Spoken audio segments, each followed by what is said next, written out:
আসসালামু আলাইকুম। আজকে আমরা আসলাম চাঁদপুর উপজেলার রূপসা বাজারের রূপসা জমিদার বাড়িটিতে। দৃষ্টিনন্দন সুন্দর এই বাড়িটি আজকে আমরা পর্যবেক্ষণ করব এবং আপনাদেরকে দেখাবো, জানবো এর ইতিহাস, সমৃদ্ধ জমিদারদের নানা রকম গল্প, কিচ্ছা, কাহিনী। তো সাথে থাকুন আর দেখতে থাকুন আমাদের আজকের এই ব্লগটি।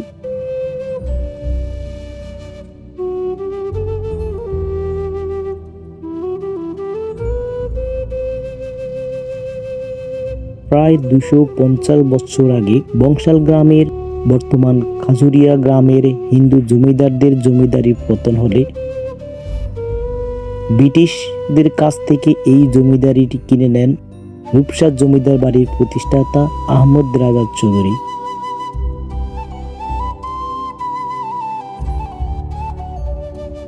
তিনি রূপসা জমিদার বাড়িটি প্রতিষ্ঠিত করেন। তবে এই জমিদার বাড়ির প্রতিষ্ঠাতাকে নিয়ে কিছু মতামত রয়েছে।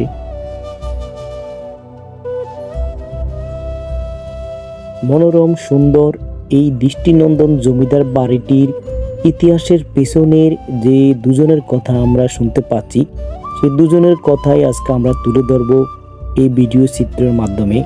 তো দেখতে থাকুন, সাথেই থাকুন। বাড়ির প্রতিষ্ঠাতা নিয়ে যে মতামত রয়েছে তার মধ্যে এই জমিদার বাড়িটির প্রতিষ্ঠাতা ছিলেন আহমদ রাজা নামের একজন, আর আরেকটি মতে এই জমিদার বাড়ির প্রতিষ্ঠাতা ছিলেন মোহাম্মদ গাজী নামের একজন। তবে বেশি প্রসিদ্ধ হচ্ছে আহমদ রাজা নামের একজনই রূপসা জমিদার বাড়ির প্রতিষ্ঠাতা।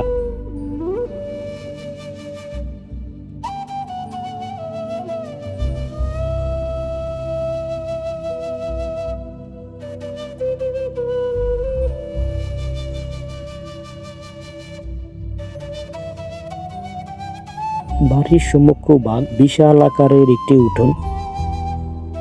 তার ডান পাশ দিয়ে আমরা যখন বাড়ির ভিতরে এলাকায় প্রবেশ করলে এর ভিতরে আরো কয়েকটি ভবন, একটি চারচালা টিনের ঘর, ছোট ছোট আরো দুই একটি ভবন।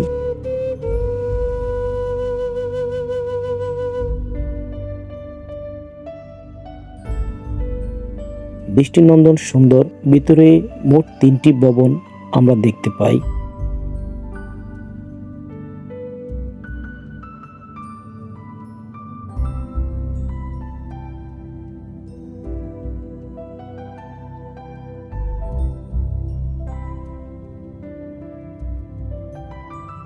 যেহেতু বাড়িটির গোড়াপত্তন করেন আহমদ রাজা, আর এই আহমদ রাজার সন্তান ছিলেন মোহাম্মদ গাজী। আহমদ রাজার মৃত্যুর পর এই জমিদার বাড়ির জমিদারিত্ব গ্রহণ করেন মোহাম্মদ গাজী। তারপর মোহাম্মদ গাজীর মৃত্যুর পর এই জমিদার বাড়ির জমিদারিত্ব পান তার সন্তান আহমদ গাজী।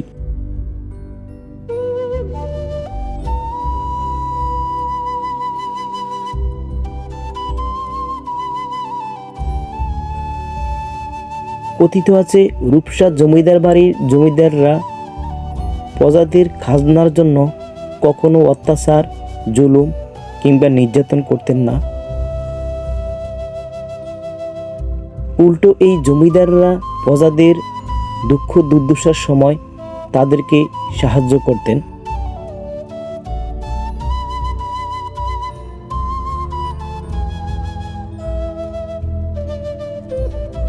রূপসা জমিদারের তাদের জমিদারিত্বের ভিতরে যে সকল প্রজারা ছিল, প্রত্যেকটি প্রজার কাছেই এই রূপসা জমিদাররা ছিলেন অত্যন্ত প্রিয় এবং ওনাদের পিতৃতুল্য।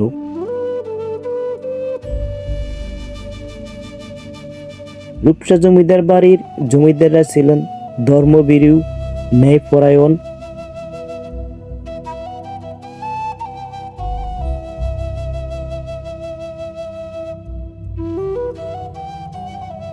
বিদ্যমান রয়েছে সাধারণ মানুষের কাছে।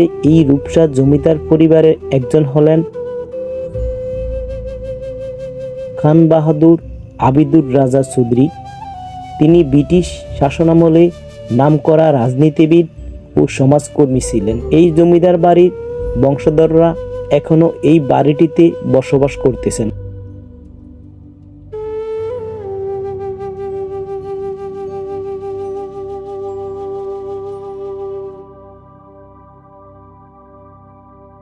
আজ আপনাদের আরেকটি কথা আমরা এই ভিডিও চিত্রের মাধ্যমে তুলে ধরতে চাই।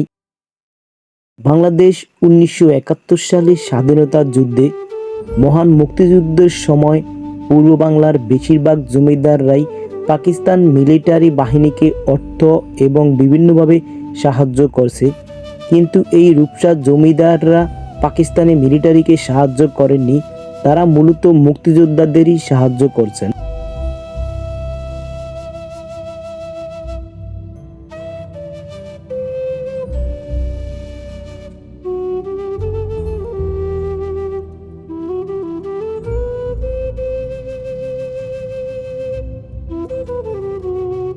জমিদার বাড়ির সামনে বিশাল বড় মাঠ।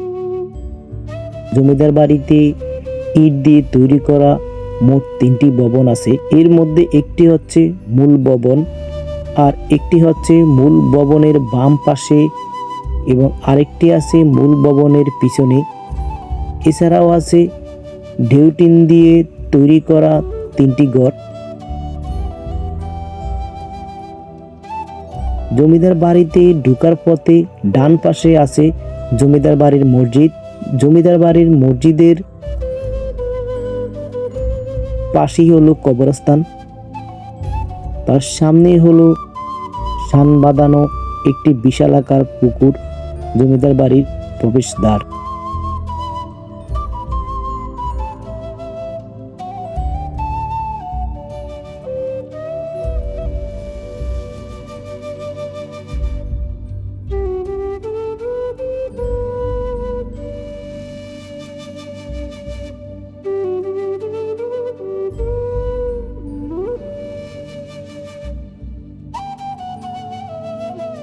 আমরা ধীরে ধীরে রূপসা জমিদার বাড়ির ভিতরকার যখন প্রবেশ করি, এই ভবনগুলো এখনো সুন্দর সাবলীলভাবে দাঁড়িয়ে আছে।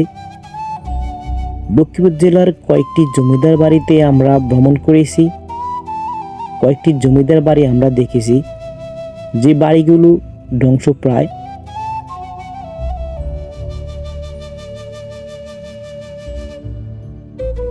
কিন্তু রূপসা এই জমিদার বাড়িটি আজও সুন্দর, চুনকাজ করা, মেরামত করা, সুন্দরভাবে এখনো দেখার মতো যে নান্দনিকতা আছে জমিদার বাড়ি জমিদাররা থাকাকালীন, ঠিক সেই রকম অবস্থাতে এখনো এই জমিদার বাড়িটি দাঁড়িয়ে আছে।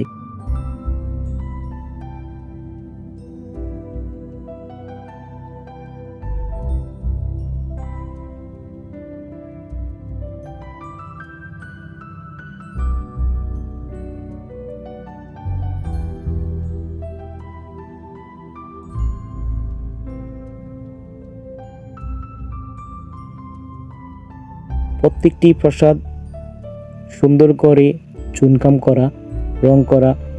আমরা এখন একবারে ভিতরে শেষ মাথায় বড় যে প্রাসাদ, তার থেকে ভিতরে যে বিল্ডিংটি আছে ওই ভবনের একবারে পিছনের অংশে আমরা এখন আছি। পিছনের অংশে একটি টিনের ঘর আর একটি বিল্ডিং দেখা যায় পাশে। আমার পিছনে যেই ঘরটি দেখা যাচ্ছে, আমি জানি না এটা কি ঘর, বা অনেকের কাছে জিজ্ঞেস করেছিলাম, তারাও বলতে পারেনি।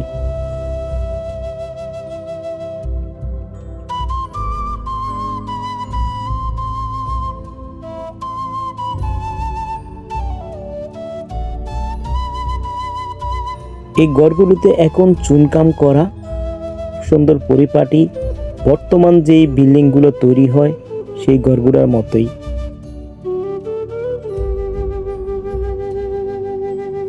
আমি এই প্রাসাদটা দেখে অনেককে প্রশ্ন করছিলাম যে এটা কি হতে পারে, সকলেরই ধারণার বাহিরে।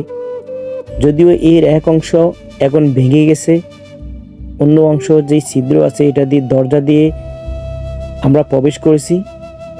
প্রবেশ করার পর এর ভিতরে যে অন্ধকার ছিল, একটি রুম মনে হয়, তবে এই রুম কিসের রুম এবং এখানে কারা থাকতো, কি করতো, তার কোনো কিছু আমরা জানতে পারিনি, শত চেষ্টা করে জানতে পারিনি। তবে এই রুমটির 3টি দরজা, একটি দরজা দিয়ে ঢোকা যায় বড় বিল্ডিং থেকে, আরেকটি দরজা দিয়ে বের হয়ে যাওয়া যায় পাশের যে ছোট আরেকটি ভবন সেখানে। অন্য দরজাটি টিনের ঘর যে আছে তার সামনেই। ধারণা করা যায় রক্ষীরা এখানে বসবাস করতেন আর চারপাশে নজর রাখতেন।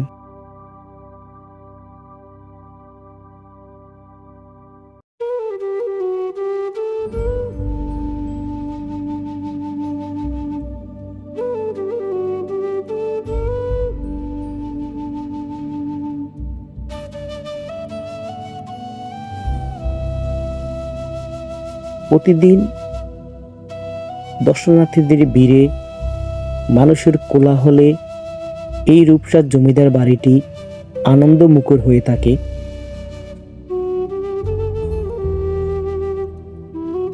এখনো কতটা মজবুত ভাবে এই রূপসার জমিদার বাড়িটি দাঁড়িয়ে আছে, যদি নিজ চোখকে না দেখা যায় তাহলে কেউ বিশ্বাস করতে পারবেন না। আজ থেকে প্রায় 200, 250, 300 বছরের পুরনো একটি বাড়ি এখনো সুন্দরভাবে দাঁড়িয়ে আছে। আমরা এখন যেটা দেখতে পাচ্ছি এটা হচ্ছে জমিদার বাড়িটি একবারে ভিতরের যে অংশ, সেই অংশটা।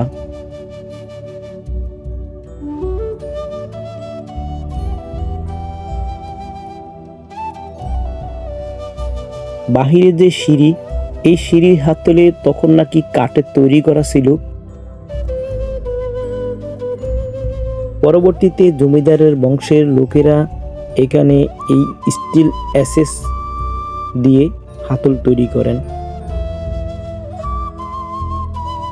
আমরা যে সময় এখানে গিয়েছিলাম তখন প্রতিটি দরজায় তালা লাগানো ছিল, তাই আমরা ভিতরের অংশটা দেখতে পারিনি।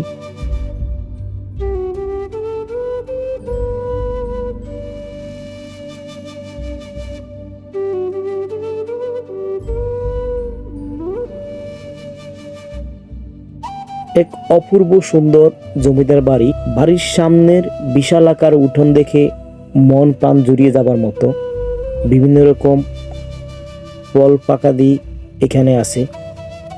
আর এই রূপসা জমিদার বাড়িটি এখন বর্তমানে ব্যবহৃত হচ্ছে। একপাশে রূপসা ইউনিয়নের ভূমি অফিসের কাজকাম এখানে করেন, তথা রূপসা ভূমি অফিস এই জমিদার বাড়িটিতে স্থানান্তর করা হচ্ছে।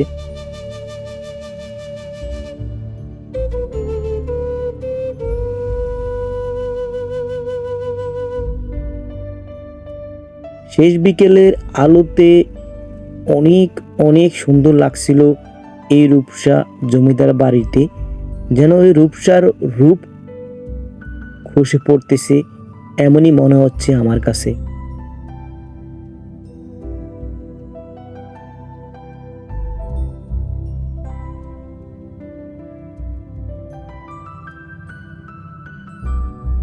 বাড়িটির সামনের অংশে সুন্দর মার্বেল পাথরের কারুকার্য করা, যা চোখ ধাঁধিয়ে দেয়।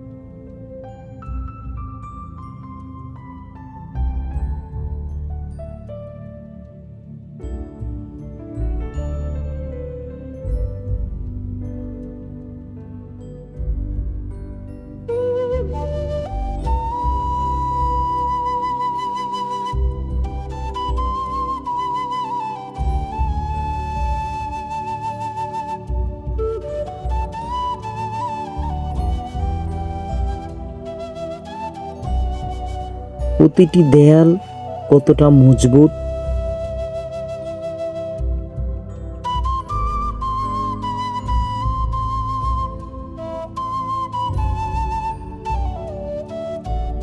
একবারে সম্মুখ ভাব। রাস্তা থেকে যখন ভিতরে প্রবেশ করবেন তখন সামনে এই সুন্দর কারুকার্য করা বিল্ডিংটি চোখের সামনে পড়বে।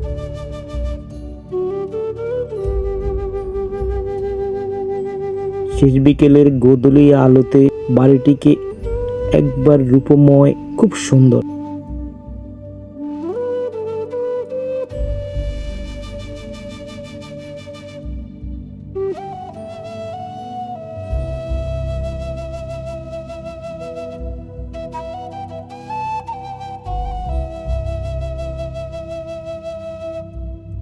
খুব কম জমিদারের বাড়ির সামনে মসজিদ দেখা যায়। আমরা এর আগে লক্ষ্মীপুর জেলায় একটি জমিদার বাড়ির সামনে মসজিদ দেখেছিলাম, যেটি হলো মেঘনা রেপারের আরেক বড় জমিদার মরহুম ইসাক চৌধুরী সাহেব জমিদার বাড়ির সম্মুখে যে আমরা মসজিদ দেখেছিলাম।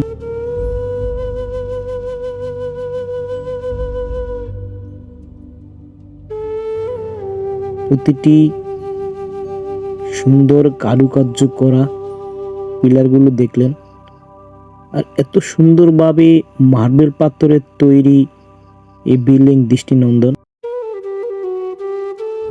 বাড়ি ঢোকার একবারে প্রথম প্রান্তেই কবরস্থান শেষ, মসজিদ শেষ করে যখন আপনি ঢুকবেন, শান বাঁধানো বিশাল আকারের একটি পুকুরের গাটলা। আমি যে মসজিদের কথা বলেছিলাম এটা হলো সেই মসজিদ। জমিদার আহমদ রাজা চৌধুরীর হাতে তৈরি করা এই মসজিদটি ব্রিটিশ আমলের তৈরি। খুব সুন্দর দৃষ্টিনন্দন একটা মসজিদ।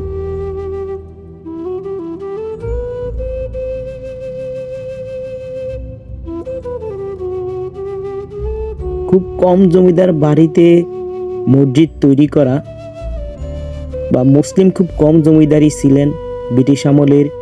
তখন বেশিরভাগ জমিদারই ছিলেন হিন্দু প্রজাতন্ত্রের অধীনে, বা হিন্দু জমিদারই ছিলেন বেশিরভাগ।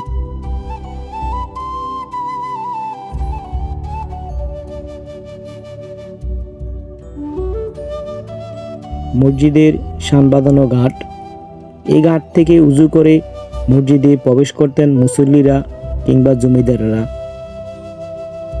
পুকুর ঘাটলা থেকে মসজিদ। এটা হলো রূপটা জমিদার বাড়ি, আর জমিদার বাড়ির পেছনে একটা মসজিদ, মসজিদের পুকুর ঘাট।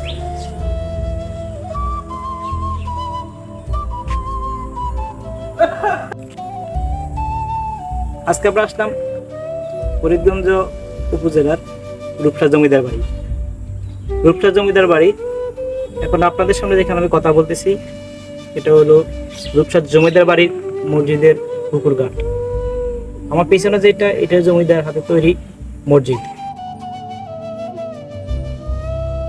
আমি ধীরে ধীরে মসজিদের ভিতরে প্রবেশ করলাম। আসরের নামাজ এই মসজিদে আদায় করেছি আজকে। আসরের নামাজ পড়ে মসজিদের ভিতরে কিছু ভিডিও শুট করলাম।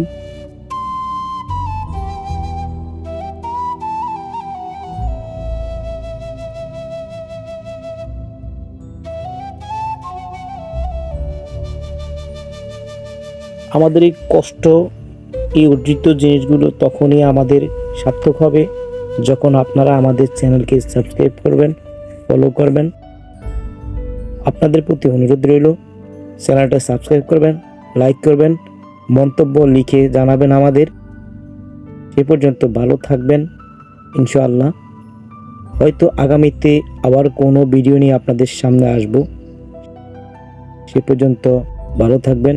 বিদায়। রূপসা জমিদার বাড়ি, চাঁদপুর জেলা, ফরিদগঞ্জ থানা।